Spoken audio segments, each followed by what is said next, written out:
Hello, I'm Dustin Abbott, and I'm here to review this lens today, the Canon 35mm f2 IS USM lens. This was introduced about a year ago, but I've taken a while to get around to reviewing it because initially the lens came out just about the same time as Sigma's new offering, the 35mm f1.4 in the Art series from Sigma. And initially the Canon, basically all of the thunder for this particular lens was stolen by the Sigma on its release. The Sigma is a very sharp lens and it's been highly reviewed. And it also came in at a price point in the United States of $899, only $50 more than this particular lens, despite offering both a larger maximum aperture, f1.4 versus f2, along with also coming with both the lens hood and a padded case. Canon, in typical fashion of any non-L lens, did not include either a hood or a case of any kind. And so as a value proposition, this lens really got overshadowed. And I personally feel that the Canon may have made a bit of a misstep in the pricing of this, along with the initial pricing of both the revised 24mm f2.8 IS and 28mm f2.8 IS lenses, which came in priced very highly, although very well received, very good lenses. They were just a little bit high, and as the price kind of settled down to a more reasonable level, those lenses in popularity has picked up a bit.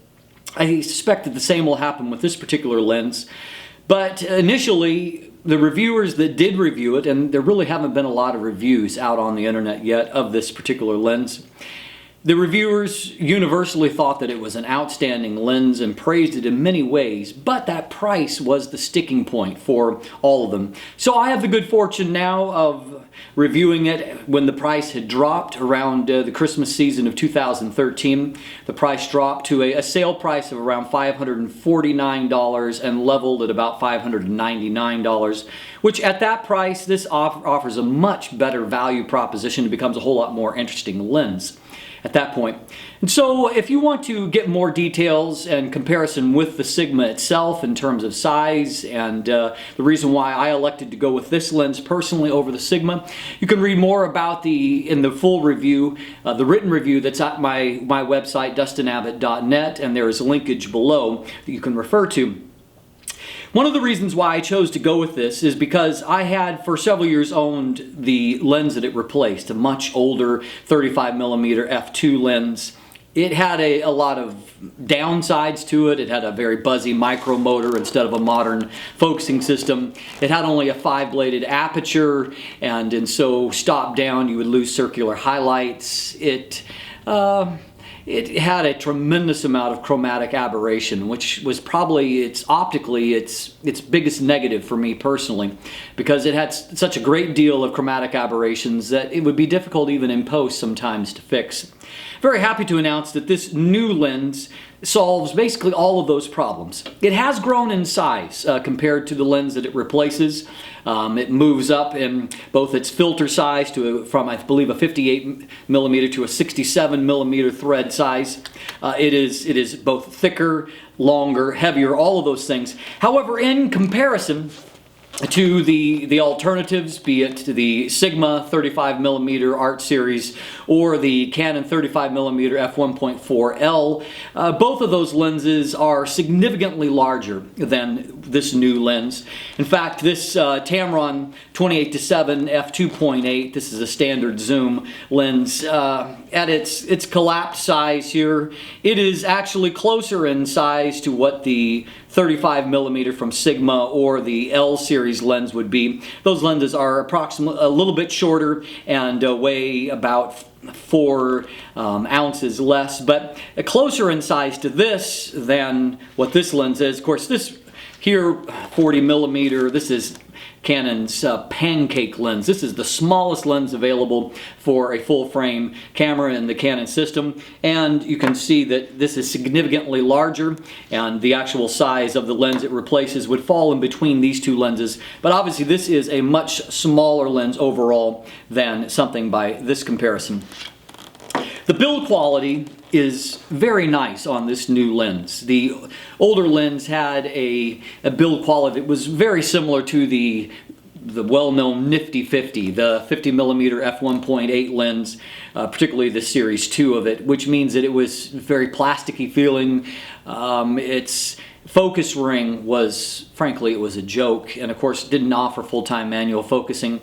And so this lens is improved in every way in terms of the build quality. In fact, when I began to hold this lens and look it over and to use it, I was really reminded of this lens, which is an outstanding lens, another newer lens. This is, of course, from the L series, and it is the Canon macro lens, 100mm f2.8 LIS lens. And the reason why I say, obviously, there's nothing similar in terms of their appearance, in terms of their length, but it has a very similar finish to it. It has a similar feel in hand, similar density to it, and it has very similar designs in terms of some of the curvature.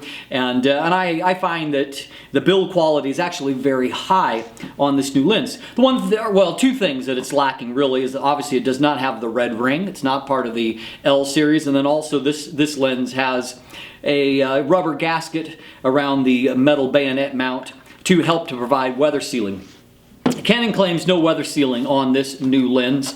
It does not have that gasket along the mount, although as you can see it does feature a nice metal bayonet mount. It has a good solid feel. But because this is internally focusing, which is also different from the old lens, so at no point in the focus range does the length of the lens change at all. Nothing moves in and out. And of course it's a fixed length or a prime lens, which means that nothing is changing in shape. Which means that the opportunities for dust and moisture to actually get into the lens are relatively slim, particularly when, as I have, you put a UV filter or some kind of other similar protection filter on the front element. And so I've not personally been overly concerned about using this in adverse conditions, and I've used it without any kind of issue. Just a few couple points. It has two buttons on the side. One is for autofocus and manual focus, and so you can of course click off the autofocus. But at any point, because it has a USM or ultrasonic motor, you can just grab on and you can manually focus at any point, known as full-time manual override. And then also it has a button for the stabilizer. It's just an on and off switch because this features Canon's newest stabilization system. They claim 4 stops of shake resistance, but it also is known as the hybrid system, meaning that you don't have to select a position for different styles of use, but if you're doing a panning technique, for example, the lens will automatically sense that and it will turn off one axis of stabilization to allow for the panning motion while still providing stabilization on the axis of moving up and down. And so it's a very effective system. This represents really the most hand-holdable lens in the Canon system right now because of its focal length, only 35mm, and then a very effective stabilizer. It is possible to hand-hold this lens at very slow shutter speeds with a fairly high percentage of success. It also, I should also note, comes with Canon's newest pinch cap or center pinch cap, which is a vast improvement over Canon's old style of caps. The older style caps could only be pinched on the sides, which meant in particular if you had a lens hood mounted to the lens, it could be quite difficult to put the lens cap on and off. This new system is a vast improvement over the old one. This kind of lens is one that a lot of photographers like. It's one because of its design, a kind of a stubby, thick prime. It looks good mounted on a camera body. It balances well. I'm using an EOS 6D body. This is a full frame camera, but this lens also serves if you're shooting a crop sensor camera and you're looking for a good normal range lens, this is an excellent option because it comes in close to that 50mm normal range on a crop sensor body, and it performs very well also on a crop sensor. I primarily shoot full frame, and I really like this lens. I like the 35mm focal length, and I also really like the way that this lens looks on a body. It balances very nicely there. It's an easy to use lens, and I like it quite well. It's a very nice lens to use, but let's look at a few of the other options on here. The important things that come. As I've said already, one of the main problems with the lens that this replaces was the Chromatic Aberrations, which on the original 35mm f2 lens, the Chromatic aberrations were very strong, and so you'd end up with green and purple fringing in almost any kind of high contrast situation that were very, very noticeable. Very happy to report that Canon has significantly improved that quality, and now this lens in field use, I have not really noticed chromatic aberrations at all. They're controlled very well. It's not that they're non-existent, but they rarely show up, and they're quite easily fixable in post. Another big advantage to this particular lens is that it now features a modern 8-bladed and curved aperture blades. And if you don't understand the significance of that, it means that when this lens is stopped down, if you stop it down to f4, f5.6, the highlights, if there are circular highlights in the shot, they will still retain a round shape to them rather than hexagonal or some other shape. And personally, I very strongly prefer the circular look of highlights. The bokeh is very nice out of this particular lens, and that's one of the reasons why I chose this over the Sigma lens, because I just failed to be impressed with the quality of the bokeh, which is very important in a wide aperture prime lens. You're going to be shooting a lot of shallow depth of field shots, very likely with it, and one of the huge aspects of that is not just the circular highlights, which are better with this than with the Sigma, but also to me very important is the transition from the focus to defocus region, known as the transition zone bokeh, and how a lens has a unique characteristic in the way that it shifts from that area of focus to defocus. This lens performs very strong in that aspect. It has nice circular highlights, but also in the transition zone, it does a great job of moving from focus to defocus. This is a very sharp lens. Now, the original lens it replaced had a fairly sharp center, but as you moved out towards the periphery of the frame, the image quality deteriorated very rapidly. This lens has improved that vastly, and it has good image quality out towards corner. It's very sharp from wide open, which is important because I buy a lens like this to shoot wide open a good portion of the time. And so it's extremely sharp wide open, and there's some examples in the written review if you want to take a look at those. And so it does a great job with that. The Sigma is marginally sharper, both in the center and towards the edges.